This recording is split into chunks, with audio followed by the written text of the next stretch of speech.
কি আছে তাহলে? আল্লাহ তাআলার ভাষা ওয়াল আখিরাতু খায়রুন ওয়া আবকা, আখিরাতটাই হলো সর্বোত্তম এবং চিরস্থায়ী। ইন্না হাযা লাফিস সুহুফিল উলা, আল্লাহ তাআলা বলেন এই তথ্য আছে সুহুফিল উলা, আগের যে কিতাবগুলো আছে এই কিতাবের মধ্যে এই কথা আছে না নাই? বিশেষ করে তিনি বলছেন সুহুফি ইব্রাহিম ওয়া মূসা, বিশেষ করে ইব্রাহিম এবং মূসা আলাইহিস সালামকে যে সহিফা দিয়েছে কিতাব, সেখানে এগুলো লেখা আছে না নাই? সব আছে। এজন্যই নবীগণ, সাহাবায়ে কেরাম, মহান পূর্বপুরুষ যারা শিক্ষিত আলেম সমাজ, পীর ওলি, যত সেরা মানুষের ইতিহাস জানি, এরা দুনিয়া চাইছেন না আখেরাত? কোনটা চেয়েছেন? আখেরাত চেয়েছেন। আমরা কোনটা চাই? হ্যাঁ, কি আমরা কোনটা চাই? কিন্তু বেশিরভাগ আমরা কি চাই? দুনিয়া চায় না কি চায় না? প্রতিদিনের হিসাব মিলাবেন। কামরুল হাসান সাহেব আজকে বলে যাচ্ছে আপনি হিসাবটা মিলাবেন। কি? আপনি আগামীকাল উঠে যত কাজ করবেন 24 ঘন্টার একটা রুটিন করবেন, শর্ট রুটিন। রুটিনটা করার পরে দেখবেন যে দুনিয়ার হিসাবটা আগে না আখেরাত আগে। যদি দেখেন দুনিয়া, তাহলে বুঝবেন যে কথার সাথে কাজে এখন আমরা মিল হয় না। আর যদি দেখেন যে না, অধিকাংশ কাজগুলি আখেরাত কেন্দ্রিক, তাহলে সুসংবাদ গ্রহণ করুন, আখেরাতে আল্লাহ তাআলা বিরাট নিয়ামত রেখে দিয়েছে। এই দুনিয়াতে এত পেরেশানি কেন, হয়রানি কেন, একজন আরেকজনকে ঠকাতে চায় কেন? কারণ হলো তারা কি চায়? দুনিয়া চায়। অথচ আল্লাহ তাআলা দোয়া শিখিয়েছেন আমাদেরকে যে তোরা দুনিয়াও চাবি, আখেরাতও চাবি। আল্লাহর ভাষায় রব্বানা আতিনা ফিদ দুনিয়া হাসানাতাও ওয়া ফিল আখিরাতি হাসানা ওয়া কিনা আযাবান নার। মুখস্থ আসেনি এই দোয়া? চিৎকার করে বলুন তো সবাই, রব্বানা বলুন, রব্বানা আতিনা ফিদ দুনিয়া হাসানা ওয়া ফিল আখিরাতি হাসানা। আল্লাহ তাআলা শিখালেন তোমরা দোয়া করো, রব্বানা আমাদের রব, আতিনা ফিদ দুনিয়া হাসানা, দুনিয়াতে আমাদেরকে হাসানা দাও, কল্যাণ দাও, ওয়া ফিল আখিরাতি হাসানা, স্পেশালি আমাদেরকে কোথায় দাও? আখিরাতে কল্যাণ দাও, ওয়া কিনা আযাবান নার, আর আমাদেরকে জাহান্নামের আযাব থেকে বাঁচাও। সকলে বলি আল্লাহুম্মা আমিন। এই হচ্ছে আমাদের দোয়া। তো পরকালে দোয়ার রেজাল্ট আল্লাহ কিভাবে দিবেন? আদালতে আখিরাতে মানুষেরা যখন উঠবে, খুব কান খাড়া করে শুনুন, সবাই আমরা উঠা লাগবে নাকি লাগবে না? উঠার পরে দেখা যাবে বিশাল একটা গোষ্ঠী ধরা খেয়ে যাবে। মিজানের পাল্লায় ওজন দেওয়ার পরে দেখা যাবে সামান্য একটু নেক যদি হয়, নেকের পাল্লাটা ভারী হতো, কিন্তু হইল না, পেরেশান পেরেশান হয়ে যাবে। কিছু মানুষ নেকের পাল্লা ভারী হবে, তারা এক চান্সে আল্লাহর জান্নাতের দিকে দৌড় মারবে। কিছু মানুষ আছে সামান্য একটু নেকির কারণে ধরা খেয়ে যাবে, গ্রেপ্তার হয়ে যাবে। কিছু মানুষ আছে নেক আর পাপ সমান হবে, ওজন যখন দেয়া হবে দেখা যাবে 50-50। আল্লাহ তাআলা আদেশ করবেন ওই জাহান্নামেও যাবে না, জান্নাতেও যাবে না, আরাফ নামক স্থানে তারে দাঁড় করায় দাও। এখন যারা সামান্য একটু নেকির জন্য ধরা খেয়ে গেল, তাদের সেদিন কি যে কান্না, কি যে হতাশা, কি যে ব্যথা বেদনা, কেউ বুঝবে না। দীর্ঘ সময় জুড়ে ফেরেশতারা গ্রেপ্তার করে এখনো জাহান্নামের দিকে নেন নাই, তারা আল্লাহর রহমতের প্রত্যাশায় একটু তাকিয়ে থাকবে। এক পর্যায়ে আল্লাহ তাআলা ফেরেশতাদেরকে বলবেন তাদের বাঁধন খুলে দাও, খুলে দেওয়া হবে। আল্লাহ তাআলা তাদেরকে ডেকে নেবেন। ডেকে নেয়ার পরে আল্লাহ রাব্বুল আলামিন ফেরেশতাদের মাঝে আর ওই বান্দার মাঝে একটা পর্দা দিয়ে দিবেন। পর্দা দিয়ে হাদিসে এসেছে আল্লাহ তাআলা তার রহমতের হাত এই বান্দার কাঁধের উপরে রেখে বলবেন, আমার গোলাম, আমার কাছে তুমি এমন কিছু দোয়া করেছো যেটা দুনিয়াতে আমি তোমাকে দেই নাই, স্মরণ আছে কিনা? সে মনে মনে ভাববে কোন দোয়া করেছি। আল্লাহ তখন স্মরণ করিয়ে দিবেন, এই এই দোয়া করেছো। হয়তোবা স্মরণ করে দেওয়া হবে তোমার কোনো ছেলে সন্তান হয় নাই, মেয়ে হয়েছে, বারবার স্বামী স্ত্রী মিলে আমার কাছে দোয়া করেছো, আল্লাহ একটা ছেলে আমাদেরকে দান করো। তোমার সেই দোয়াটা আমি রেখে দিয়েছি। দুনিয়াতে তোমার সব মেয়েই ছিল, ছেলে দেই না, মনে আছে কি? সে মাথা ঝুলিয়ে ঝুলিয়ে কেঁদে কেঁদে বলবে আল্লাহ মনে পড়ছে। আল্লাহ তাআলা বলবেন দেই না এই কারণে যে আমি তোমার তাকদীর দেখেছি, আমি দেখতে পেয়েছিলাম আদালতে আখেরাতে তুমি হেরে যাবে, ধরা খেয়ে যাবে, সামান্য একটু নেকির জন্য তোমাকে ফেরেশতা আটকে ফেলবে। এই কারণে ওই দোয়া আমি তোমার জন্য আজকে রেখে দিয়েছি। যাও যাও ওই দোয়াটুকু এবার ফেরেশতাদের সামনে দেখাও। দেওয়ার সাথে সাথে তার চোখের পানি মুছে মুছে ওই নেকিটুকু ফেরেশতাদের সামনে নিয়ে দিবে। ফেরেশতা বুঝতে পারবে স্পেশাল তার জন্য ব্যবস্থা হয়ে গেছে। মিজানের পাল্লায় আবার দ্বিতীয়বার ওজন দেয়া হবে, দেখা যাবে নেকের পাল্লা তার ভারী হয়ে গেছে। তাৎক্ষণিক সে সেজদায় পড়ে যাবে, চোখের পানি ছেড়ে ছেড়ে বলবে আল্লাহ এই বিপদের দিনে আমার বাবা আমাকে সাহায্য করার জন্য আসে নাই, আমার মা আমাকে সাহায্য করলো না, আমার সন্তান আমাকে সাহায্য করলো না, আমার ভাই আমাকে সাহায্য করলো না, আমার স্ত্রী আমার কাছ থেকে পালিয়ে গেল, আর এই অন্তিম সময়ে তুমি আমাকে এত বিরাট সাহায্য করেছো। সেদিন যে কেউ কারো সাহায্য করবে না, এটা কোরআনে আছে না নাই? আল্লাহ তাআলা বলেন ইয়াউমা ইয়াফিরুল মারউ মিন আখিহি ওয়া উম্মিহি ওয়া আবিহি ওয়া সাহিবাতিহি ওয়া বানিহি লিকুল্লি ইমরিইন মিনহুম ইয়াউমা ইযিন শাআনুন ইউগনি। জবান ছেড়ে বলুন আল্লাহু আকবার। সেদিন সবাই সবার কাছ থেকে পালায়া যাবে। এক নম্বরে পালাবে ভাই ভাইয়ের কাছ থেকে, দুই নম্বরে ও উম্মিহি মায়ের কাছ থেকে পালাবে, ও আবিহি বাবার কাছ থেকে পালাবে, ও সাহেবাতি স্ত্রীর কাছ থেকে পালিয়ে যাবে, পাঁচ নম্বর সন্তানের কাছ থেকে পালাবে। কারণ হলো সামান্য একটি নেকির সেদিন দাম আছে না নাই? সুবহানাল্লাহ, পালাবে। যখন সবার কাছ থেকে হতাশ হয়ে যাবে তখন আল্লাহ তাকে সাহায্য করবেন এইভাবে, যাও যাও গোলাম, তোমার দোয়াগুলো যেগুলো আমি ইনটেক করে রেখে দিয়েছি, তুমি মনে করেছো দুনিয়াতে কেন দিলাম না এই জন্য আজ যেন তুমি হেরে না যাও। তখন সেজদায় পড়ে কাঁদবে কার কাছে? আল্লাহর কাছে। তো আমার বন্ধুগণ, এজন্য নামাজ পড়ার দরকার আছে না নাই? দোয়ার দরকার আছে না নাই? দোয়া করবেন বেশি বেশি কার কাছে? এই দোয়া ইবাদত, আর দোয়া হুয়াল ইবাদত, দোয়া হলো ইবাদত। যত দোয়া করি সেটা নিজের জন্য করেন আর পরিবারের জন্য করেন, যত দোয়া করবেন সবগুলো আল্লাহ ইবাদত বানিয়ে দেন। সুবহানাল্লাহ। এর চেয়ে মহান রব আর কি হতে পারে? দোয়া করলাম আমার জন্যই, সেটাও কি হয়ে যায়? ইবাদত হয়ে যায়। সুবহানাল্লাহ। আল্লাহ তাআলা আমাদের দোয়াগুলো কবুল করুন। আমরা যারা নামাজে গাফেল রয়েছি, এখনো ঠিক মতো নামাজ হয় না, আছে না নাই? নামাজে তাড়াহুড়া করে, এরকম পাবলিক আছে না নাই? কি যে তাড়াহুড়া বলেও শেষ করা যাবে না। গড়ি ধরা নামাজ পড়ে এরকম মুসল্লি আছে না নাই? মসজিদে এলো, সময় যখন হয়ে গেল, ইমাম যদি 1 সেকেন্ডও দেরি করে তখন গলা পরিষ্কার শুরু করে, আছে কিনা এরকম? এই জাতীয় অভ্যাস বাদ দিতে হবে। মসজিদে এসে শান্ত হতে হবে। ইমানদার ব্যক্তি মসজিদে আসলে হয়ে যায় এমন, মাছকে পানিতে ছেড়ে দিলে হয়ে যায় যেমন, মাছ পানিতে ছেড়ে দিলে লাফালাফি থাকে না, কি হয়ে যায়? শান্ত। আর মুনাফিক ব্যক্তি মসজিদে আসলে হয় এমন, কোন ছুটন্ত আওরা পাখি ধরে খাঁচার মধ্যে রাখলে খাঁচার মধ্যে সে করে যেমন, কি করে তখন? ছটফট করে। বেঈমান ব্যক্তি, মুনাফিক ব্যক্তি মসজিদে আসলে এমন করে নাকি করে না? এই জাতীয় মুনাফিকের মতো মসজিদে আসা যাবে না। তো আমার বন্ধুগণ, আল্লাহ তাআলার আদেশ হলো নামাজকে তুমি কায়েম করো। নিশ্চয়ই নামাজ সব ধরনের অন্যায় থেকে, সব ধরনের নিষিদ্ধ কাজ থেকে কি রাখবে? বিরত রাখবে। এখানে যারা প্রশাসনের লোক আছেন, রাজনীতিবিদ যারা আছেন, সমাজ সচেতন যারা আছেন, বিনয়ের সাথে বলে যাব সবাই যেন নামাজটা ঠিক মতো পড়ে নিশ্চিত করেন, তাহলে এই সমাজ নিয়ে তো টেনশন করা লাগবে না। সমাজে কোনো অন্যায় কি থাকবে না, আর জারি থাকবে না, কি হয়ে যাবে? দূর হয়ে যাবে।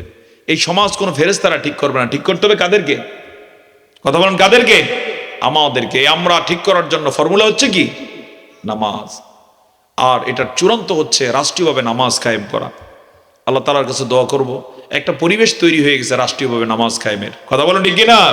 যদি ইসলামী সরকার হয়ে যায় অনায়াসে নামাজ কি হয়ে যাবে? কায়েম হয়ে যায়। ইসলামী সরকার আসুক, আমাদের ইচ্ছা আছে না নাই?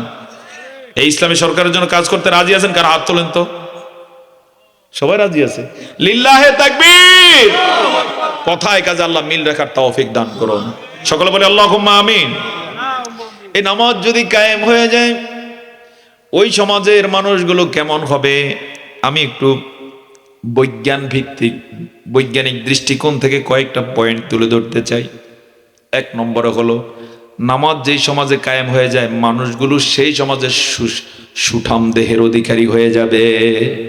নামাজ হচ্ছে একটা প্রশিক্ষণের নাম। কিসের নাম? নামাজ কেমন প্রশিক্ষণ খেয়াল করছেন কখনো? তাকবীর যখন দিলেন আপনি একেবারে একে বেঁকে দাঁড়ান না, সোজা দাঁড়ান। এরপরে কতক্ষণ পরে কি দিতে হয়? রুকু। রুকুটা সহজ না কঠিন? কথা বলুন, সহজ না কঠিন? কঠিন এক প্রশিক্ষণের নাম রুকু। তাও কিভাবে দিতে হয়? মাথা, পিঠ, এরপর নিতম্ব সব কোথায় থাকবে? সমান থাকবে। সেখানে গিয়ে তাড়াহুড়া নাই। কি পড়তে হয়? সুবহান রাব্বিয়াল আযীম।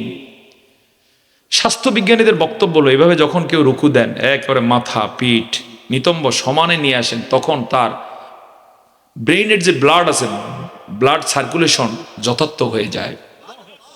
এতে ব্রেইন স্ট্রোক থেকে আল্লাহ তাআলা রক্ষা করেন। সুবহানাল্লাহ। এরপর আল্লাহ তাআলার গোলাম যখন সামিআল্লাহু লিমান হামিদা বলে দাঁড়িয়ে যান, একটা হাদিস আছে, নবীজি বলছেন ব্যক্তির ওজন যেই পরিমাণ, এই পরিমাণ স্বর্ণ দান করার সব আল্লাহ তাকে দিয়ে দেয়। কি দিলেন? মাত্র রুকু। একটা রুকুতে আপনার ওজন 60 কেজি। কয় কেজি স্বর্ণ দান করার সব? 60 কেজি। সুবহানাল্লাহ বলবেন না? এরপরে সামিআল্লাহু লিমান হামিদা বলে দাঁড়ালেন, সেখানে দোয়া বললেন রব্বানা লাকাল হাম। হাদিস আছে, নবীজি বলেছেন এক সাহাবী রব্বানা লাকাল হামদের সাথে বাড়ায়া পড়লেন খুশি হয়ে, কি? হামদান কাসীরান তাইয়্যিবান মুবারাকান ফি। নবীজি নামাজের সালাম ফিরিয়ে বললেন, কে বলছে এটা? সাহাবী ডরে বলে না, ভয় পেয়েছে। এক পর্যায়ে নবীজি বললেন, আমি নবী, তুমি নবী নও। আমি যা দেখি জানি, তুমি তা দেখো না, জানো না। কে বলেছ? সাহাবী এবার লজ্জায় বললেন, আমি বলছি। নবীজি বললেন, তুমি যে আল্লাহর প্রশংসায় বাক্য উচ্চারণ করেছ, আল্লাহ এত খুশি হয়েছেন, অসংখ্য ফেরেশতা এসে তোমার সেই সওয়াব লেখার জন্য টানাটানি শুরু করেছে। সুবহানাল্লাহ। আল্লাহ তাআলা তখন বলে দিয়েছে কয়বার পড়ছে লিখে রাখো, এটা স্পেশাল, আমি আমার বান্দাকে জান্নাতে দেব। সুবহানাল্লাহ। এরপর আপনি চলে গেলেন সেজদাতে। সেজদায় গিয়ে যখন আল্লাহর গোলাম কপাল ঠেকিয়ে দিল, নাক ঠেকালো, মোট আটটা অঙ্গ প্রত্যঙ্গ ঠেকে। কয়টা? কপাল, নাক, এরপরে কি? 2 হাতের তালু, তারপরে কি? 2 হাঁটু, তারপরে কি? 2 পায়ের বৃদ্ধাঙ্গুলি। এই 8 অঙ্গ দিয়ে আল্লাহর কোন গোলাম যখন সেজদা দেয়, আল্লাহ তাআলা তাকে অসংখ্য রোগ বিমার থেকে বাঁচিয়ে দেয়। অর্থাৎ তার গোটা শরীরে রক্তের স্পন্দন বয়ে যায়। সুবহানাল্লাহ। ডায়াবেটিসের রোগী হলে সেটার আল্লাহ তাআলা উপশমের ব্যবস্থা করে দেন। ডায়াবেটিসের রোগী অ্যাভেলেবেল আছে না নাই? এমন রোগী আছে নামাজ পড়ে না ঠিক মতো, সকালবেলা হাফ পিন পরে রাস্তায় রাস্তায় দুধ দেয়। অবশ্য এগুলো গ্রামে নেই, খুঁজলে দেখবেন একটাও নামাজ পড়ে না। এই জন্য আল্লাহ তাআলা ওর শাস্তির মতো ব্যবস্থা করছেন, এখন দৌড়া। পক্ষান্তরে আল্লাহর কোন গোলাম যখন এভাবে নামাজ পড়ে, আল্লাহ তাআলা তাকে সুস্থতার ব্যবস্থা করে দেয়। সুবহানাল্লাহ। আমার বন্ধুগণ, আরো বিভিন্ন ধরনের পুরস্কার, বিভিন্ন ধরনের সুসংবাদ নামাজের মাধ্যমে আছে। আল্লাহ তাআলা এই নামাজ যখন কেউ পড়তে গিয়ে সেজদা দিয়ে দেয়, কোরআনের বক্তব্য তিনি দিয়েছেন, ওয়াসজুদু ওয়াকতারিব, আমাকে সেজদা করো আর আমার নৈকট্য লাভ করো। এজন্য একজন সাহাবী একদিন নবীজিকে বললেন, ইয়া রাসূলুল্লাহ, বান্দা কখন আল্লাহর নিকটবর্তী হয়ে যায়? নবীজি বললেন, আল্লাহর বান্দা যখন আল্লাহকে সেজদা দেয় তখন সে একেবারে আল্লাহর নিকটে চলে যায়। কিভাবে? আমরা সেজদা দিলাম, এই সেজদাটা পরোক্ষভাবে আল্লাহ তাআলার কুদরতি পায়ের উপরে দেয়া হয়। সুবহানাল্লাহ বলবেন না? আর আল্লাহ তাআলার অবস্থান কোথায়? দুনিয়াতে না আকাশে? কোন আকাশে? 7 আকাশের উপরে আরশে আজিমে। কোথায়? আরশে আজিমে। আমি আপনি সেজদাটা দিলাম এক বালিয়াতে, জমিনের উপরে, হোগলার উপরে যায় নামাজি, কিন্তু এই সেজদাটার এত দাম আল্লাহ দেন, সরাসরি সেটা গ্রহণ করেন আরশে আজিমে। এজন্য আমাদের জাতীয় কবি মরহুম কাজী নজরুল রাহিমাহুল্লাহ তাআলা আনহু তিনি বলেছিলেন, বলো বীর বলো উন্নত মম শির, শির নেহারি আমারই নত শির। ওই শেখর হেমাদ্রির তিনি বুঝাতে চাইলেন, আমি বীর, আমার মাথা কোনোদিন দুনিয়ার কারো কাছে নত হয় না। আমি যদি এখানে সেজদা দেই আমার মাথা চলে যায় আরশে আজিম পর্যন্ত। সুবহানাল্লাহ। এজন্য কোনো নামাজি ব্যক্তি কোনোদিন হতাশ হয় না, দুর্ভাগা হয় না, কোনো অন্যায়ের সাথে কম্প্রোমাইজে যায় না। কেন? কারণ যে জানে আমি এখানে সেজদা দিয়েছি, সেজদা চলে গেছে কোথায়? আরশে আজিমে। আপনি চিন্তা করুন তো আপনার মানসিকতাটা কত স্ট্রং হয়ে যাবে। সুবহানাল্লাহ বলবো না? আমার বন্ধুগণ, নামাজের দ্বারা আরো যে উপকার হয়, হৃদরোগের ঝুঁকি কমে যায়। হৃদরোগ অ্যাভেলেবেল আছে না নাই? হার্ট অ্যাটাকের ঘটনা আছে না নাই? ব্রেন স্ট্রোকের ঘটনা আছে না নাই? কোন নামাজির ক্ষেত্রে এগুলো সাধারণত হয় না। নামাজের মধ্যে যেই ঠিক মতো রুকু দেয়, আত্তাহিয়াতুতে বসে, বসা থেকে দাঁড়িয়ে যায়, এই যে শারীরিক কসরত হয়, এর মধ্য দিয়ে আল্লাহ তাআলা বিভিন্ন রোগ থেকে বান্দাকে বাঁচিয়ে দেন। নামাজি ব্যক্তিকে আল্লাহ তাআলা মানসিক প্রশান্তি দান করেন।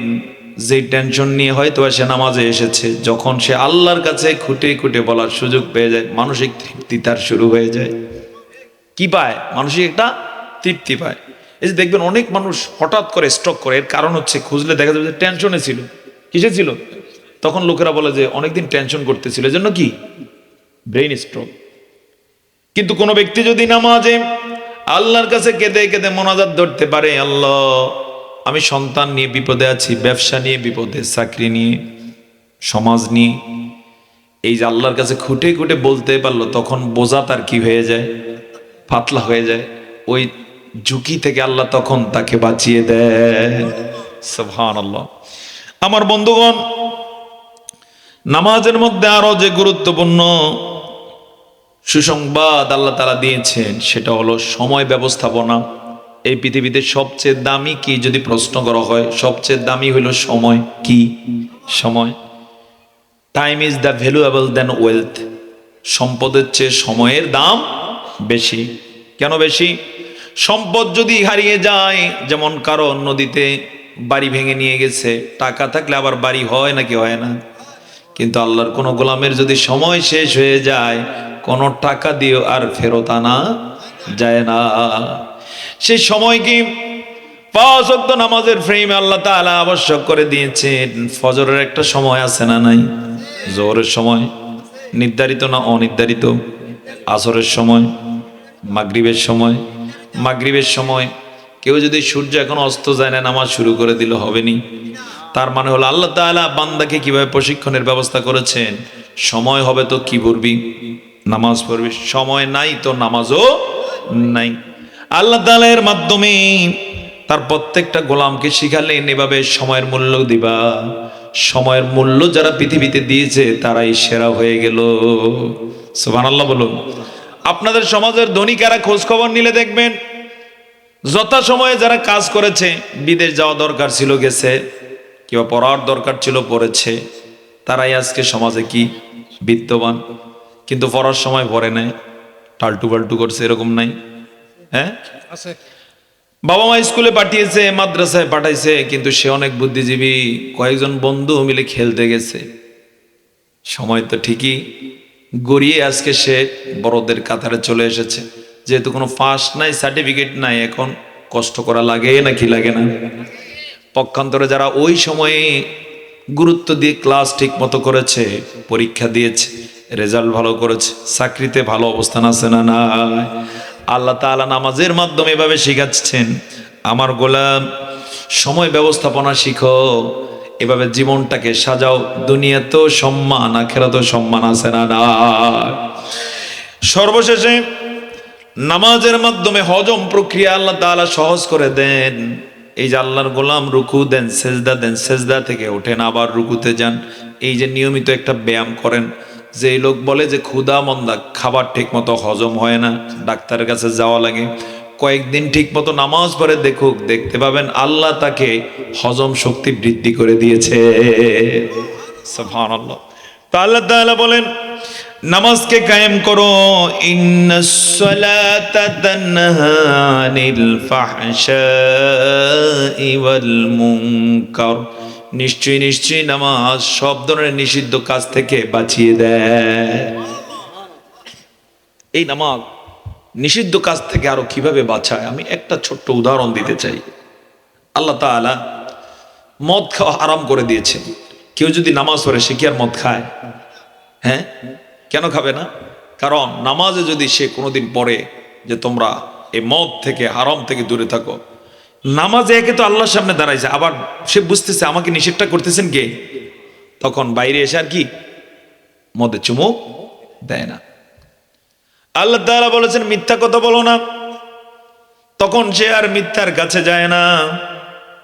কোরআনুল কারীম এইভাবে আল্লাহ তাআলা অসংখ্য বিষয় বলেছেন, সবগুলোর সমাহার যেন এখানে আছে। 1 নম্বরে কোরআন তেলাওয়াত করে পেয়েছে, 2 নম্বরে নামাজে পড়তে গিয়ে সে শিখেছে, 2টা যখন সামনে এসেছে তখন সে সব ছেড়ে দিয়ে সোনার মানুষে পরিণত হয়ে যায়।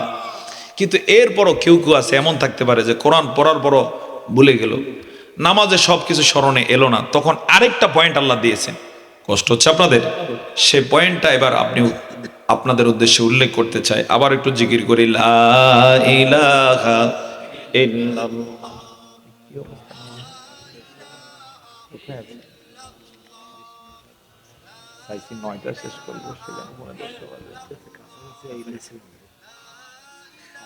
কি করা যায় বলেন?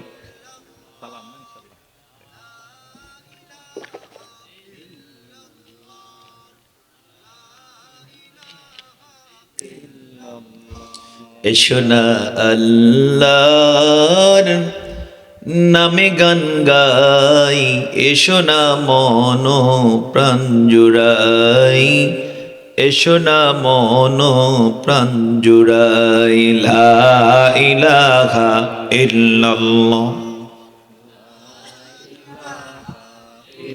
কষ্ট হচ্ছে আপনাদের? আপনারা অনেকেই দেখতেছি একবারে বেজার মুখ, একটু মুস্কি হাসি দেন তো। এই তো এখন কত সুন্দর দেখেছে, আলহামদুলিল্লাহ বলুন। এই যে মুস্কি হাসি দিলেন, একটা সদকা হয়ে গেছে, একটা সবার আমল নয় যোগ হয়ে গেছে, আলহামদুলিল্লাহ বলুন। তাহলে 2টা পয়েন্ট উল্লেখ করলাম। 1 নম্বর হচ্ছে কোরআন কি করা, তেলাওয়াত করা। হক কয়টা? কোরআন হকের 3টা। 2 নম্বর আদেশ হলো কি করা, নামাজকে কায়েম করা। নামাজ কায়েমের 2টা ফর্মুলা সংক্ষেপে বলে দেই। 1 নম্বরে হচ্ছে 5 ওয়াক্ত সালাত গুরুত্ব দিয়ে জামাতের সাথে আদায় করা, এই বিষয়ে গ্যাপ করা যাবে না। 2 নম্বরে হচ্ছে রাষ্ট্রীয়ভাবে নামাজ কায়েমের সর্বাত্মক প্রচেষ্টা চালানো। রাষ্ট্রীয়ভাবে যদি নামাজ কায়েম থাকে তাহলে রাষ্ট্রের কেউ আর চুরি করার কথা না। যেমন রাষ্ট্রপতি যদি ইমাম সাহেবের ভূমিকা পালন করে, সে কি দুর্নীতি করবে? এমপি সাহেব যদি নামাজের দায়িত্ব পালন করতেন তাহলে আল্লাহর সামনে যেমন সলিড, মানুষের সামনে কি হয়ে যেত, সলিড হয়ে যেত। কিন্তু ইমাম মসজিদে একজন, বাইরে একজন হওয়ার কারণে গন্ডগোল আছে না নাই? কেউ কাউরি মানে না। এজন্য আল্লাহ বলেছেন নামাজ কি করো, কায়েম করো। রাষ্ট্রীয়ভাবে কায়েমের দরকার আছে না নাই? এক্ষেত্রে আমি যে পয়েন্টটা বলেছেন আবার স্মরণ করিয়ে দেই, রাষ্ট্রীয়ভাবে যারা নামাজ কায়েম করবে আমরা তাদের সাথে আছি আগামীতে। কি বোঝেন না? যারা রাষ্ট্রীয়ভাবে নামাজ কায়েমের জন্য চেষ্টা করে আমরা তাদের সাথে আছি। কারা কারা হাত তুলুন, আল্লাহকে দেখান, লিল্লাহে তাকবীর। এরপরে 3 নম্বরের পয়েন্ট হলো ওয়ালা যিকরুল্লাহি আকবার। ওয়ালা যিকরুল্লাহি আকবার বলুন তো, ওয়ালা যিকরুল্লাহি আকবার কার জিকির সবচেয়ে বড়? আল্লাহর জিকির। ওয়ালা যিকরুল্লাহ, আল্লাহর জিকির আকবার। এখানে একটা পয়েন্ট বলবো, ছোট্ট কিন্তু গুরুত্বপূর্ণ, সারা জীবন কাজে লাগবে। সে পয়েন্টটা হলো, কেউ যদি আল্লাহকে স্মরণ করে, খুব খেয়াল করুন, কোরআন দিয়ে সালাত দিয়ে যতটুকু তার পরিবর্তন এখনো হয় না, শুধু আল্লাহকে স্মরণ করলো সেই পরিবর্তনটা হয়ে যাবে। কিভাবে? যেমন রাস্তা দিয়ে হাঁটতেছে, পথিমধ্যে একজন সুন্দরী নারী দেখলো, আশপাশ তাকালো, দেখলো কেউ নাই, কিন্তু যখনই তার আল্লাহর জিকির স্মরণ হবে তখন দেখতে পাবে কেউ না দেখো কে দেখতে পান, আসতে বলো না, কে দেখতে পান? এই যে আল্লাহকে স্মরণ করলেন, যার কারণে ওই গুনাহ থেকে বেঁচে যাবে সে। সুবহানাল্লাহ। সেখানে আরেকটা গুরুত্বপূর্ণ হাদিস আছে, যখন কেউ এভাবে কোন নারীর দিকে নজর পড়লো, প্রথমটা আল্লাহ তাআলা মাফ করে দেন। সুবহানাল্লাহ বলুন।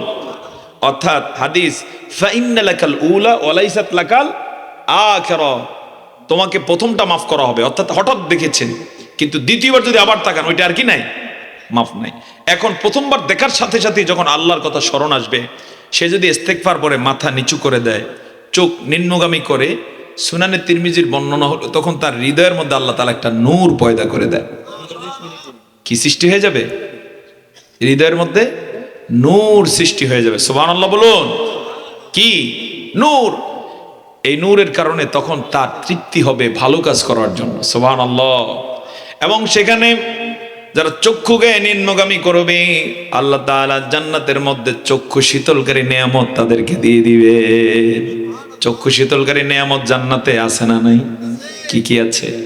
এক নম্বরে সেখানে এমন হুর আল্লাহ রেখে দিয়েছেন, গেলমান আল্লাহ রেখে দিয়েছেন, যাদের চোখ দিয়ে দুনিয়ার দিকে তাকালে আকাশ জমিন সব আলোকিত হয়ে যাবে। সুবহানাল্লাহ। যারা কখনো হাসলে দাঁত তাদের এত সুন্দর, হাসি দেওয়ার সাথে সাথে গোটা জান্নাত আলোকিত হয়ে যায়। হাদিসে এসেছে সেই জান্নাতের হুর গেলমান এখনো তার স্বামী স্ত্রীর জন্য প্রস্তুত। সুবহানাল্লাহ। অপেক্ষমান জান্নাতের নাজ নেয়ামত সবগুলো থরে থরে সাজানো।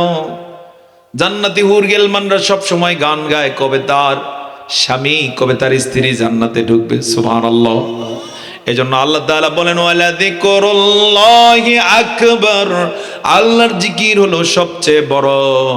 যেখানেই যাবে সেখানেই স্মরণ করবে কাকে? কাকে স্মরণ করবে? আল্লাহকে স্মরণের দরকার আছে না নাই? আমরা যত জিকির করি কার জিকির, যত দোয়া করি কার দোয়া। এই যে আমরা কিছুক্ষণ পরে ঘুমোতে যাব, দোয়া আছে না নাই? কি দোয়া? আল্লাহুম্মা বিসমিকা আমুতু ওয়া আহয়া, ওগো আল্লাহ তোমার নামই বিসমিকা, তোমার নামে আমুতু আমি মৃত্যুবরণ করি, ও আহয়া আবার তোমার নামেই আমি জেগে উঠি। এই কারণে কেউ যদি ঘুম থেকে জেগে উঠে আগামীকাল, না হলেই কি হয়? পরকাল। সুবহানাল্লাহ বলুন। আবার যদি জেগে উঠি তখন কি দোয়া?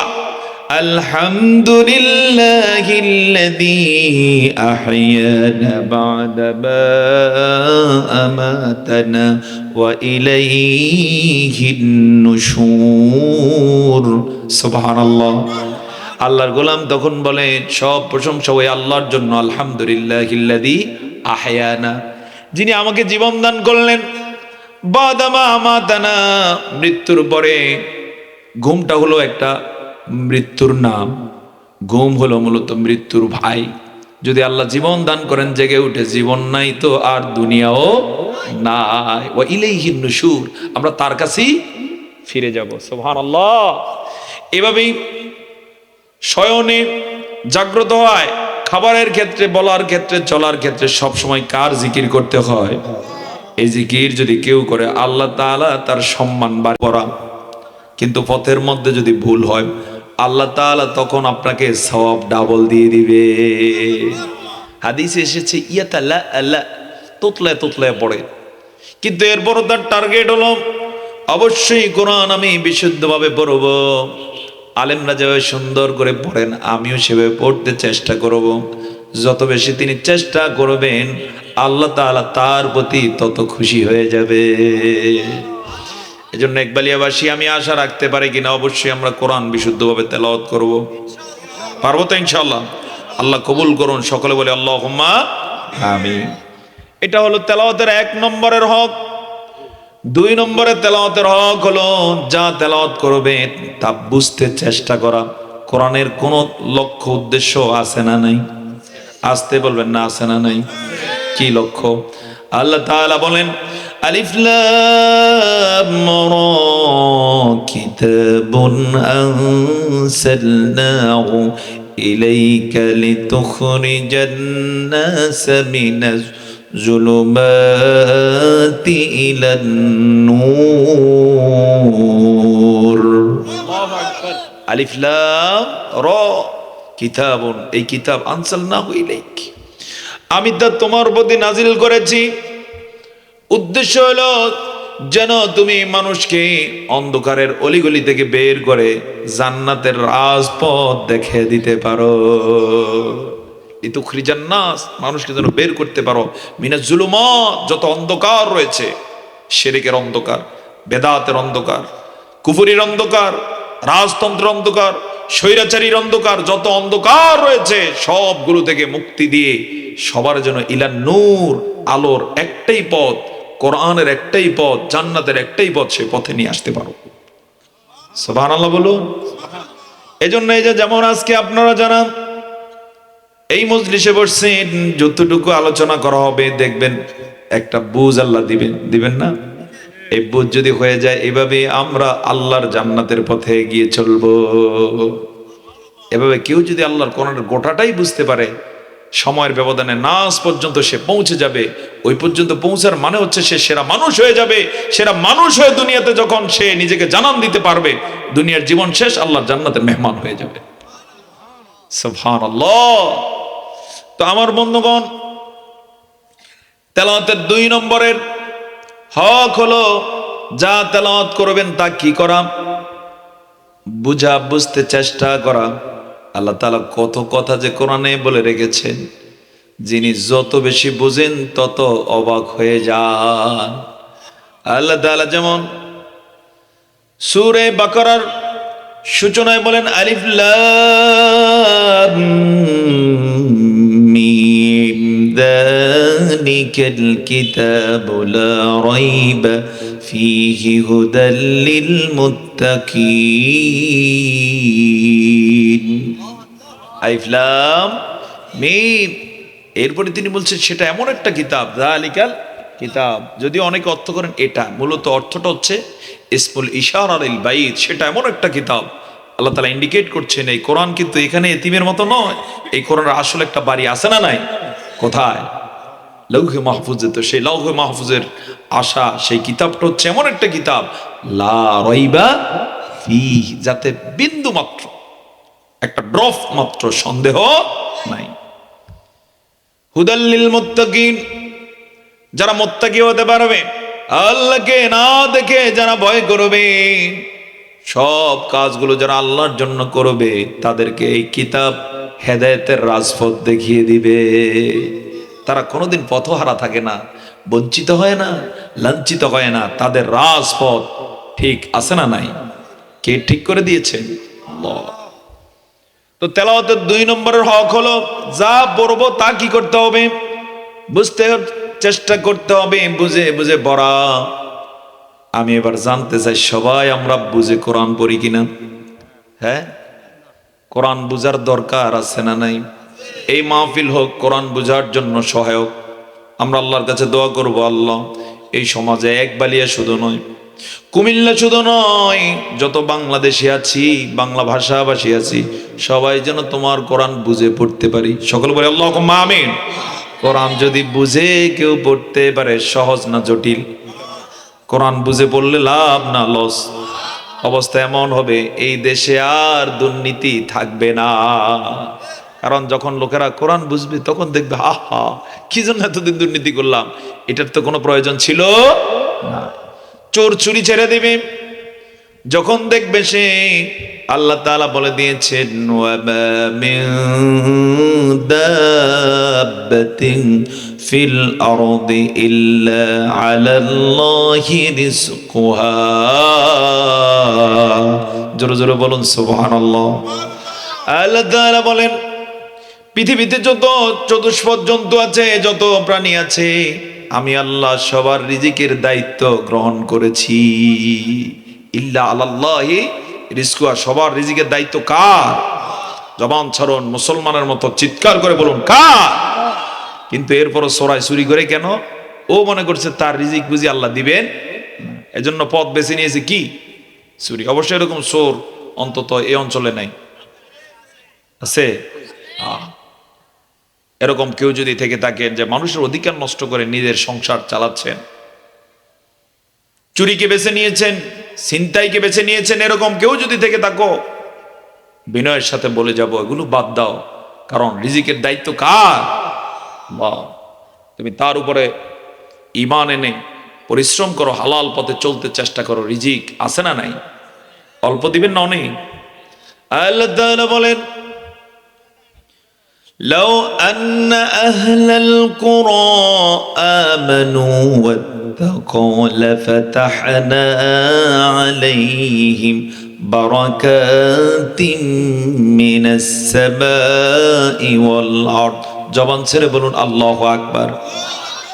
আল্লাহ তাআলা বলেন, যদি জনপদের অধিবাসীরা, গ্রামবাসীরা আমানু ঈমান আনতো, ওয়াত্তাকাও এবং আল্লাহকে যদি যথাযথ ভয় করত, তাহলে আসমান জমিনে বরকতের যত দরজা আছে আমি সবগুলো দরজা তাদের জন্য খুলে দিতাম। সুবহানাল্লাহ বলুন। আল্লাহর বরকতের দরজা আছে না নাই? তিনি চাইলে খুলতে পারেন নাকি পারেন না? আমি ছোট্ট দুইটা উদাহরণ দেব। ও ইকবালিয়াবাসী, আমের মৌসুমে দেখবেন কিছু আম গাছ একই বাগানে, একটার মধ্যে প্রচুর পরিমাণ ফল হয়, আছে না না এরকম? আরেকটা আছে কাছাকাছি, দেখবেন একটাও নাই। আবার এবার যেটাতে অনেক হয়েছে, আগামীতে দেখা যায় সেটাতে কোনো ফুলই হয় না, আছে না নাই? তার মানে হলো এগুলোর দাতা কে? ক্ষমতা কার? এভাবে আল্লাহ তাআলা চাইলে আকাশ জমিনে বরকতের যত দরজা আছে, যারা ঈমান আনবে, আল্লাহকে ভয় করবে, তাদের জন্য সব দরজা খুলে দিতে পারে। গত কয়েক বছর আগের নিউজ, সৌদি আরবে মক্কাতুল মুকাররমাতে একটা হাইওয়ের কাজ চলতেছিল, রোডের কাজ চলতেছিল, পাহাড় কেটে। হঠাৎ করে ইঞ্জিনিয়ার যারা আছেন, লেবার যারা আছেন, চিৎকার দিলেন তারা, যে এতক্ষণ পাথর কাটতেছিলাম, কিন্তু এখন পাথরের মাঝ থেকে আমরা স্বর্ণের মতো কি যেন দেখতে পাচ্ছি। পরে টেস্ট করে দেখে ওইটা পাথর না, ওইটা স্বর্ণের খনি নতুন করে পেয়ে গেল কয়েক বছর আগে। আমরা এই গত বছরে হজে গেলাম, পরে দেখলাম ওখান দিয়ে রোড বন্ধ, বললো যে এখানে স্বর্ণের খনি পাওয়া গেছে, এই জন্য এটা ক্লোজ, এখন থেকে এটা রাস্তা না, এটা কি হবে? স্বর্ণের বেচা বিক্রি হবে। সুবহানাল্লাহ। আল্লাহ দিতে পারেন নাকি পারেন না? এই যে আমার দেশবাসী যদি সিদ্ধান্ত গ্রহণ করতে পারে 2024-এর 5ই আগস্টের সিদ্ধান্তের মতো, যে এখন থেকে আল্লাহর কোরআন দিয়ে আমরা চলবো, দেশটা আল্লাহর কোরআন দিয়ে চলবে, সিদ্ধান্ত যদি আমরা নিতে পারি, আল্লাহকে ভয় যদি যথার্থ করতে পারি, তাহলে হতে পারে এই দেশকে আল্লাহ তাআলা ওই সকল দেশের চেয়ে উন্নত করে দিতে পারেন। পারেন না? সম্ভাবনা আছে না নাই? আসতে বলবেন আছে না নাই? কি নাই আমার দেশে? সব কিছু আছে, বরং সৌদি আরবে যেটা হয় না সেটাও আমার দেশে হয়। কি? সৌদি আরবে চাইলেই, যেমন মক্কা এলাকায় কোনো লাউ গাছ রোপণ করা যায় না, যায়নি, কারণ মাটি নেই সেখানে, সব পাথর আর পাথর। কিন্তু আমি আপনি চাইলে যে একটা লাউ গাছ রোপণ করা দরকার, শুধু বীজ বপন করে দিবেন, কিচ্ছু দেওয়ার দরকার নাই, গাছ উঠবে নাকি উঠবে না। এরপর সামান্য একটু পরিচর্যার মধ্য দিয়ে 3 মাস 6 মাসের ব্যবধানে লাউ আছে না নাই? সুবহানাল্লাহ। যে দেশটা এত সুন্দর, যার ফলন ক্ষমতা এত এত কি শক্তিশালী, সেই দেশটাকে আল্লাহ অনেক কিছু দিতে পারেন, কিন্তু দেন না কেন?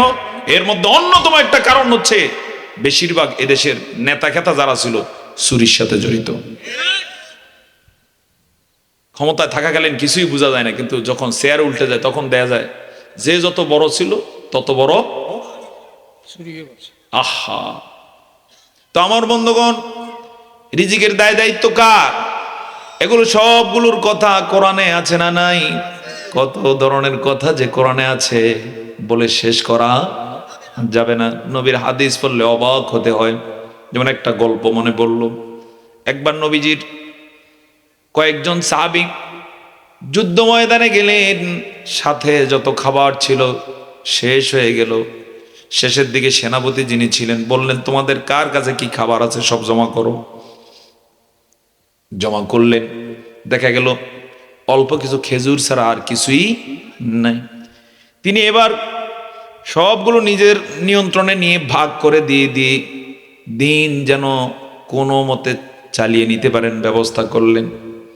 হঠাৎ করে একদিন সকালবেলা কয়েকজন চিৎকার দিয়ে উঠলেন, সমুদ্রের তীরে বিরাট একটা মাছ পাওয়া গেছে।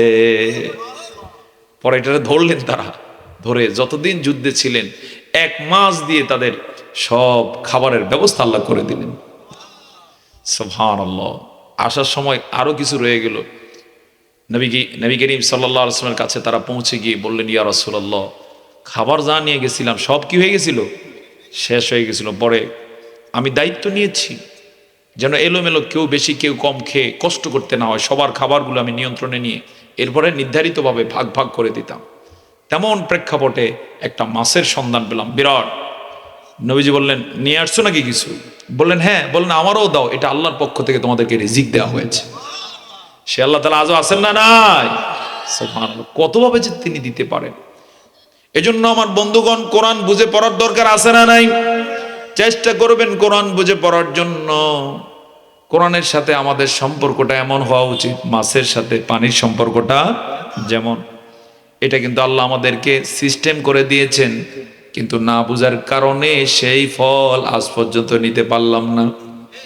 বলতে পারেন কিভাবে? জবাব হলো, ও একবালিয়াবাসী, খেয়াল করুন, প্রতিদিন কয় ওয়াক্ত নামাজ আমাদের উপরে ফরজ? আসতে বলবেন না, কয় ওয়াক্ত? 5 ওয়াক্ত নামাজ পড়ি আমরা কি দিয়ে? কি দিয়ে? কোরআন দিয়ে। এই যে ঈশা নামাজ আমরা পড়েছি, কি দিয়ে পড়েছি? কোরআন দিয়ে পড়েছি। সেটা যদি কেউ বুঝে পড়ে, যেমন সেখানে সূরা ফাতিহার মধ্যে আমরা পড়ি, ইয়াকা না'বুদু ওয়া ইয়াকা নাস্তাঈন। অর্থ কি? আমরা একমাত্র তোমারই ইবাদত করি এবং একমাত্র তোমারই সাহায্য চাই। You we worship and you we ask for help.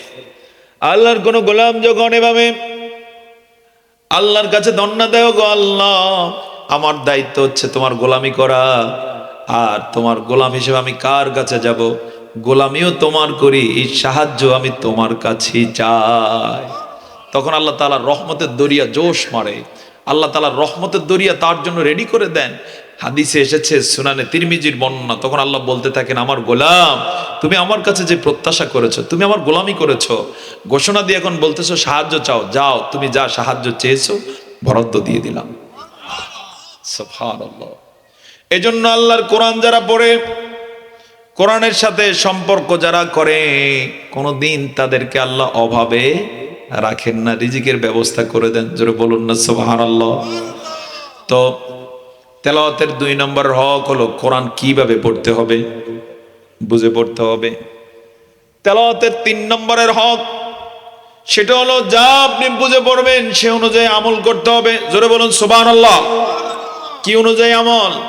কোরআন অনুযায়ী আমল করতে হবে। কোরআন বলেছে তোমরা তাওয়াক্কুল করবে একজনের উপরে, তিনি কে? জবান ছেড়ে বলুন, তিনি কে? আল্লাহর উপরে তাওয়াক্কুল করলে লাভ না লস? সুবহানাল্লাহ। আল্লাহ তাআলা বলেছেন, ওয়াত্তাকুল্লাহ, তোমরা আল্লাহকে ভয় করবে।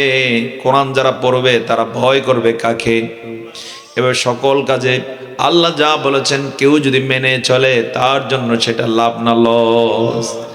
এবার কেউ যদি কোরআনের এই 3টা হক আদায় করে তেলাওয়াত করে, তার মান হয়ে যাবে নবীজির সাহাবীদের মানের মতো। সুবহানাল্লাহ, সুবহানাল্লাহ। নবীজির মান কেমন ছিল? সেই মানে আল্লাহ তাআলা বলেছেন তোমরা উত্তীর্ণ হও। এজন্য কোরআনে বলেছেন আল্লাহ তাআলা, লাকাদ কানা লাকুম ফি রাসূলিল্লাহি উসওয়াতুন হাসানা। জোরে জোরে বলুন সুবহানাল্লাহ। অবশ্যই অবশ্যই তোমাদের জন্য রাসূলের জীবনীতে রয়েছে উত্তম আদর্শ। কেন বলা হয়েছে? কারণ নবীজি চলতেন কি দিয়ে? চলতেন আল্লাহর কোরআন দিয়ে। জোরে বলুন না সুবহানাল্লাহ। নবীজি কথা বলতেন কি দিয়ে? কোরআনের ভাষায়, ওয়া মা ইয়ানতিকু আনিল হাওয়া ইন হুয়া ইল্লা ওয়াহয়ু ইউহা। নবীজি যত কথা বলতেন যা তার প্রতি ওহী করা হয় সে ওহীর আলোকে। সুবহানাল্লাহ। বরং আল্লাহ তাআলা এক পর্যায়ে ইনফরমেশন দিয়েছেন, নবী গো, আপনি যদি মানে কথা বলতেন আপনার জিহ্বা আমি কেটে ফেলতাম। সুবহানাল্লাহ বলবেন না? তার মানে হচ্ছে তার সব কথা কি দিয়ে? কোরআন দিয়ে। এজন্য নবীজি যখন ইন্তেকাল করলেন, নবীজির একজন সাহাবী, মহান সাহাবী, একদিন মসজিদে নববীতে এসে অনেকক্ষণ কান্নাকাটি করলেন। নবীজির স্মৃতি তার সামনে ভেসে উঠল। সেই সময় নবী আর নাই। নবীজির চরিত্রটা কেমন ছিল জানার জন্য তিনি আম্মাজান আয়েশার দরজার সামনে এলেন, সালাম দিলেন। পর্দার আড়াল থেকে আম্মাজান সালাম গ্রহণ করলেন। তিনি বললেন, ওগো আম্মাজান, আমি নবীর সাহাবী সাহাল এসেছি। আম্মাজান, নবীজিকে অনেকদিন দেখি না, আমার একটু জানার ইচ্ছা নবীজির চরিত্রটা কেমন ছিল। হাদিসটা এমন, তিনি বললেন, আখবিরিনি আন খুলুকি রাসূলিল্লাহি সাল্লাল্লাহু আলাইহি ওয়াসাল্লাম। তখন আম্মাজান বললেন, আতাকরাউল কোরআন, তুমি কি কোরআন পড়ো? তিনি বললেন, হ্যাঁ। তখন আম্মাজান বললেন, কানা খুলুকুহুল কোরআন, আমার নবীর চরিত্র ছিল গোটা আল কোরআন। জবান ছেড়ে বলুন সুবহানাল্লাহ। এজন্য আল্লাহর কোন গোলাম যখন কোরআন বুঝে পড়বে, দেখা যাবে নবীর চরিত্রের মতো আল্লাহ তার চরিত্র বানিয়ে দিবে। নবীর চরিত্র কেমন ছিল যদি প্রশ্ন করি কোরআনকে, কোরআন এভাবে বলে, ওয়াইবাদুর রাহমানিল্লাযীনা ইয়ামশুনা আলাল আরদি হাওনা। যখন আল্লাহর ইবাদতকারীরা, ইবাদুর রহমান যারা, আল্লাহর গোলাম যারা পৃথিবীতে যখন বিচরণ করে, ওয়াইবাদুর রাহমানিল্লাযীনা ইয়ামশুনা আলাল আরদ, যখন তারা পৃথিবীতে জমিনের উপরে চলাচল করে, বিনয়ী হয়ে তারা চলাচল করে। ওয়াইবাদুর রাহমানিল্লাযীনা ইয়ামশুনা আলাল আরদি হাওনা, জোরে বলুন না সুবহানাল্লাহ। তার উজ্জ্বল দৃষ্টান্ত হলেন সরাসরি মুহাম্মদুর রাসূলুল্লাহ সাল্লাল্লাহু আলাইহি ওয়াসাল্লাম। ওয়া ইযা খাতাবাকুমুল জাহিলুন, কোন জাহিল যদি কখনো কোনো খেতাব করে, অপবাদ দেয়, ভালো মানুষকে এরকম দেয় নাকি দেয় না? হ্যাঁ, গত 15.5 বছরে আলেমদেরকে, অসংখ্য আলেমদেরকে বলতে শুনেছি রাজাকার। কথা বলুন ঠিক না? আল্লামা সাঈদী হলেন এই দেশের সম্পদ, সবচেয়ে সেরা ব্যক্তিত্ব, তারে বানাইছে কি রাজাকার। কিন্তু তিনি কতটা ধৈর্যশীল ছিলেন চোখের সামনে আমরা দেখতে পেয়েছি, এবং তার ভক্তবৃন্দ যারা, তারা কতটা শালীন, ধৈর্যশীল এবং সহনশীল ছিলেন তার প্রমাণ তারা দিয়েছে। চাইলে তো সাঈদী সাহেবকে জেল থেকে, জেলের তালা ভেঙে বের করে আনা সম্ভব ছিল না, কিন্তু আইনের প্রতি শ্রদ্ধাশীল থাকার কারণে এটা করেন না। কিন্তু কিছু উগ্র হিন্দু কত সন্ত্রাসী হতে পারে, যে ইস্কনের কি নাম জানো, ওই যে গ্রেপ্তার করেছিল চিন্ময়, একটা মূর্খ ছেলে, এসএসসিও পাশ করে না, কিন্তু সে নাম দিয়েছে প্রভু। হিন্দুদের কি প্রভু সাজছে সে। তো তার সন্ত্রাসী কর্মকাণ্ডের কারণে যখন তাকে গ্রেপ্তার করা হলো, সেখানে তার কথিত ভক্তবৃন্দ সন্ত্রাসী কাজ চালাইছে নাকি চালায় নাই, তার চূড়ান্তটাই জাতি দেখতে পেল ওরা কত উগ্র এবং এরা কত বড় হারামজাদা সন্ত্রাসী, যে সেখানে একজন সরকারি আইনজীবীকে দিন দুপুরে আদালত চত্বরে কুপিয়ে কুপিয়ে হত্যা করেছে। কথা বলুন ঠিক না? তার মানে হচ্ছে এরা উগ্র, এবং এই উগ্রতা দেখেই বোঝা যায় ওদের ধর্মের মধ্যে হয়তো উগ্রতা থাকতে পারে। আর ইসলামের রাসূল করিম সাল্লাল্লাহু আলাইহি ওয়াসাল্লাম বিষয়ে আল্লাহ তাআলা বলেন, আমার রাসূল ছিলেন এমন, ইদা খাতাবাকুমুল জাহিলুনা ক্বালু সালামা, তিনি সালাম বলতেন, বিনয়ের সাথে চলতেন। আর এজন্য মুসলমানরা বিনয়ী না উগ্র? আসতে পারেন, বিনয়ী না উগ্র? বিনয়ী। নবীজির বিষয়ে এভাবে কোরআনে আল্লাহ তাআলা সরাসরি দলিল দিয়েছে। এজন্য কোরআন পড়ার দরকার আছে না নাই? যার কারণে আল্লাহ তাআলা এক শব্দের মধ্যে বলছেন উতলু, উতলু, তুমি তেলাওয়াত করো। এরপরে তিনি বলেন, মা উহিয়া ইলাইকা মিনাল কিতাব, কিতাবের যা কিছু তোমার প্রতি নাজিল হয় তা কি করো? তেলাওয়াত করো। সামনে রমাদান আসতেছে, আমি আশা আপনাদের কাছে পেতে পারি কিনা যে ইনশাআল্লাহ অতীতে যেমনটা কেটেছে, আগামীতে আমরা ইনশাআল্লাহ বিইজনিল্লাহ কোরআন বুঝে বুঝে তেলাওয়াত করব। পারা যাবে কিনা ইনশাআল্লাহ? এবং যা তেলাওয়াত করব সেই অনুযায়ী কি করব? আমল করব। চেষ্টা করুন, আপনি দেখবেন, আপনি নিজেই বুঝতে পারবেন যে আল্লাহ তাআলা আপনার অনেক বদঅভ্যাস দূর করে দিয়েছে। আপনি দেখতে পারবেন অনেক হতাশা আপনার জীবনে ছিল, ওই কোরআন বুঝে পড়ার কারণে আল্লাহ হতাশাগুলো কি করে দিয়েছেন, দূর করে দিয়েছেন। নবীজির বিষয়ে বলেছি, নবীজিকে আল্লাহ তাআলা সুসংবাদ দিয়েছেন সূরা ইনশিরাহ দিয়ে, নবী আলাম নাশরাহ লাকা সদরাক, আমি কি তোমার বক্ষকে উন্মুক্ত করে দেইনি? তোমার উপরে বহু ধরনের বোঝা ছিল, আমি সব বোঝা তোমার কি করে দিয়েছি, লাঘব করে দিয়েছি। নবীজি কোনো এক সময়ে ইয়েতিম ছিলেন, বাবাও ছিল না, মাও ছিল না। সেই ইয়েতিম মানুষটাকে আল্লাহ তাআলা কোরআনের উসিলা করে মর্যাদা দিতে দিতে এমন দিয়েছেন, আকাশের নিচে জমিনের উপরে সবচেয়ে শ্রেষ্ঠ মর্যাদা নবীকে দেওয়া হয়েছে। সুবহানাল্লাহ বলবো না? আপনি একটু মূল্যায়ন করুন তো, আমাদের সমাজে তো এতিম থাকে, কোনো এতিমকে আজ পর্যন্ত রাষ্ট্রপতি হতে দেখি না, হয়েছে নি, পারে না, প্রতিবন্ধকতা দূর করে ভালো পড়াশোনাও করতে পারে না।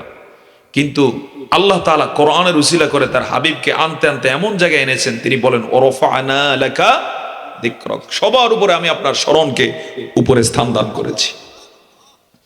সবার হৃদয়ে নবীজির সম্মান আছে না নাই? কত সম্মান! এই যে 2024-এর নিউজ হলো, ইউরোপের সবচেয়ে পছন্দের নাম হলো মোহাম্মদ। বলুন আলহামদুলিল্লাহ। লোকেরা কোন নাম পছন্দ করে সবচেয়ে বেশি? মোহাম্মদ। এই নামটা কার নাম? মুহাম্মদুর রাসূলুল্লাহ সাল্লাল্লাহু আলাইহি ওয়াসাল্লাম। সম্মানিত বন্ধুগণ, এরপরে 2 নম্বরের আদেশটার দিকে আমরা যাব। আল্লাহ তাআলা বলেন 2 নম্বরের আদেশ হলো আকিমিস সালাতা, তোমরা নামাজকে কায়েম করো। কি করো? নামাজ কায়েম করো। নামাজ আমাদের সমাজে আছে না নাই? যে সমাজে নামাজ থাকে, কোরআনের বক্তব্য হলো ইন্নাস সালাতা তানহা আনিল ফাহশাই ওয়াল মুনকার, নিশ্চয়ই নামাজ বিরত রাখে যত ধরনের ফায়সা আছে, ওয়াল মুনকার, এবং নিষিদ্ধ কাজ আছে সবগুলো থেকে বিরত রাখে। সুবহানাল্লাহ বলবেন না? কোন সমাজে যদি নামাজ থাকে তাহলে ওই সমাজে কোনো অন্যায় থাকে না। আমি জানতে চাই এই সমাজে অন্যায় আছে কিনা? হ্যাঁ, একবালিয়াতে অন্যায় আছে কিনা? তাহলে দলিল হচ্ছে এই সমাজে নামাজ নাই, সবাই ঠিক মতো নামাজ পড়ে না। বাস্তব কিনা? যদি নামাজ পড়ে তাহলে কোনো অন্যায় থাকবে না। নামাজ আর অন্যায় একসাথে চলতে পারে না। খুব খেয়াল করুন, 2টা হাদিস বলবো। একবার এক লোক এসে নবীজিকে বললেন, ইয়া রাসূলুল্লাহ, অমুকে নামাজও পড়ে অন্যায়ও করে, কাহিনীটা কি? অথচ আল্লাহ বলছেন নামাজ অন্যায় থেকে কি রাখেন? বিরত রাখে। নবীজি বললেন তাকে নামাজ পড়তে দাও, কারণ এই নামাজ একদিন তাকে সত্যি অন্যায় থেকে বিরত রাখবে। পরে কয়েকদিন পরে সেই স্বীকৃতি দিল যে ইয়া রাসূলুল্লাহ, লোকটা অন্যায় ছেড়ে দিয়েছে। আরেকজনের বিষয়ে বলা হলো নামাজও পড়ে সুদও খায়, অয় ভালো হয় নাই। নবীজি বলে দিলেন ওর কোনো নামাজ আজ পর্যন্ত কবুল হয় নাই, কারণ কবুল হইলেই অন্যায় কি করবে? ছেড়ে দিবে। এবার আমি আপনাদের কাছে আপনাদের বিবেকের সামনে বলে যেতে চাই, নামাজ পড়ার পরও যদি কারো এখন সুদ খাওয়ার অভ্যাস থাকে, বেগানা নারীর দিকে তাকানোর অভ্যাস থাকে, মোবাইলে অশ্লীল গান বাদ্য ভিডিও দেখার অভ্যাস থাকে, নামাজও পড়েন এগুলো দেখার অভ্যাস থাকে, তাহলে আমি আপনাকে এই আয়াত দিয়ে দলিল দিয়ে যাই, কোন নামাজ আজ পর্যন্ত আপনার কবুল হয় নাই। নাউজুবিল্লাহ বলবো না? আর যদি কবুল হয়ে থাকে আপনার একটা আলাদা জজবা তৈরি হয়ে যাবে, প্রয়োজনে মোবাইল ছুঁড়ে ফেলে দিবেন, এরপরও অন্যায়ের কাছেও যাওয়া যাবে না। আমার বন্ধুগণ, অনুরূপভাবে কোন সমাজে যদি নামাজ কায়েম হয়ে যায়, ওই সমাজে আর চুরি থাকে না, ডাকাতি থাকে না, ওজনে কেউ কম দেয় না, খাদ্যে ভেজাল দেয় না, কোন ধরনের অন্যায় আর তাদের মাঝে থাকে না। বলতে পারেন কিভাবে দূর হয়ে যায়? জবাব হলো, যখন কেউ 5 বার আল্লাহর সামনে দাঁড়িয়ে যায়, আল্লাহর সামনে দাঁড়ানোর কারণে আলাদা একটা তার অনুভূতি তৈরি হয়ে যায়, আমার সব সমস্যার সমাধান আমার আল্লাহ করে দিবেন। সুবহানাল্লাহ বলুন। যখন আল্লাহ সমাধান করে দিবেন, সে কোনো অন্যায় পথ আর বেছে নেয় না, বরং সবগুলো খুঁটে খুঁটে আল্লাহর কাছে বলে দেয়। বিশেষ করে আল্লাহর যেই গোলাম তাহাজ্জুদ নামাজ পড়ে, তাহাজ্জুদ আছে না নাই? কখন পড়তে হয়? সূর্যোদয়ের পরে। হ্যাঁ, কখন? ভোর রাতে। তাহাজ্জুদ এই ইমানদারদের জন্য আল্লাহর পক্ষ থেকে বিরাট নেয়ামত। আল্লাহ তাআলা বলেন فتهجد به نافلة لك عسى أن يبعثك ربك مقاما মাহমুদা। জোরে জোরে বলুন সুবহানাল্লাহ। আল্লাহ তাআলা বলেন তাহাজ্জুদ পড়ো, আশা করা যায় তুমি যদি তাহাজ্জুদ পড়ো তোমার মর্যাদা আল্লাহ তাআলা সম্মানজনক স্থানে নিয়ে যাবে। কেন নেবেন? তাহাজ্জুদের নামাজে যখন কেউ একা দাঁড়িয়ে যায়, যে সময় গোটা সৃষ্টি ঘুমায়, পরিবারের সদস্যরা ঘুমায়, তখন তার আলাদা একটা অনুভূতি জেগে যায়। সে আল্লাহর কাছে কেঁদে কেঁদে বলে, আল্লাহ, যখন সবাই ঘুমে আমি তোমার ক্ষুদ্র গোলাম তোমার সামনে দাঁড়িয়েছি। বলে দে আল্লাহর কাছে খুলে খুলে, আল্লাহ, রিজিকের আমার অনেক অভাব আছে, ওগো আল্লাহ, আমার পেরেশানি আছে, দয়া করে তুমি দূর করে দাও। এভাবে দোয়া করলো রাতের আধারে। সকালবেলা সে দেখতে পাবে অনেকগুলো অভাব আল্লাহ তার দূর করে দিয়েছে। অভাব যখন দূর হয়ে যায় তখন অন্যায় করতে পারে কিনা? গ্রামে একটা কথা বলে, অভাবে স্বভাব নষ্ট, বলে কিনা? কেন বলে? কারণ অভাবে থাকলে পরে মানুষ মিথ্যা কথা বলে, অভাবের তাড়নায় মানুষ চুরির পথে পা বাড়ায়, অভাবের কারণে অনেক অন্যায় করে। এই যে সুদ খায় যারা, অভাব আছে না নাই? কেন খায়? কারণ সে মনে করে এই ছাড়া আমি চলবো কিভাবে। এই লোক যদি আল্লাহর পথে দন্না দেয়া শিখতো, তাহাজ্জুদে দাঁড়িয়ে যদি বলতে পারতো, আল্লাহ, আমার অভাব আছে, সংসার চালাতে পারি না, সন্তান নিয়ে বড় কষ্টে আছে, চাকরি নাই, ব্যবসা ভালো যাচ্ছে না, আল্লাহ তাআলা বিভিন্ন সমস্যা আছে, পরিবার নিয়ে, সন্তানদেরকে নিয়ে, সমাজের মাঝে, দেশের মাঝে, যদি খুঁটে খুঁটে আল্লাহর কাছে বলে দিত, চোখের পানি ছেড়ে দিত, গুনাহ মাফ হয়ে যেত, অভাবও আল্লাহ তাআলা দূর করে দিতে। সুবহানাল্লাহ। আল্লাহ তাআলা দূর করে দেওয়ার ক্ষমতা আছে না নাই? আসতে বলবেন, আছে না নাই? খাযাইনু রাহমাতিহি মামলুআতুন দাইমা। আল্লাহ তাআলার যে ধনভাণ্ডার আছে সবসময় পরিপূর্ণ, তিনি দেওয়ার জন্য প্রস্তুত আছে। হাদিসে কুদসিতে এসেছে, আল্লাহ তাআলার কোন গোলাম যদি আল্লাহর দিকে এভাবে এক কদম দেন, আল্লাহ তাআলা খুশি হয়ে তার দিকে 2 কদম নিয়ে গিয়ে আসেন। আল্লাহর কোন গোলাম যদি আল্লাহর দিকে হেঁটে হেঁটে যায়, আল্লাহ তাকে সাহায্য করার জন্য দৌড়ে দৌড়ে আসে। আল্লাহর কোন গোলাম যখন তার কাছে হাত পাতে, তিনি লজ্জা পান তাকে ফিরিয়ে দেওয়ার জন্য। ফেরেশতাদেরকে সাক্ষী রেখে বলেন, আমার ফেরেশতারা আমার বান্দা আমার কাছে যা চেয়েছে তা বরাদ্দ দিয়ে দিলাম।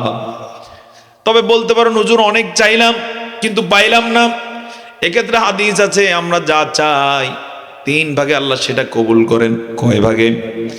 1 ভাগে হলো যা আমি চাই সরাসরি সেইভাবে আল্লাহ দিয়ে দেন। আরেকটা হলো যেটা চাইলাম কিন্তু এর চেয়ে অনেক বেশি গুরুত্বপূর্ণ অন্য বিষয় আমার জন্য থাকতে পারে, যেটা আমি গায়েব না জানার কারণে জানি না। আল্লাহ তাআলা তখন যা চাইলাম তার বিপরীতে এর চেয়ে ভালোটা দিয়ে দেয়।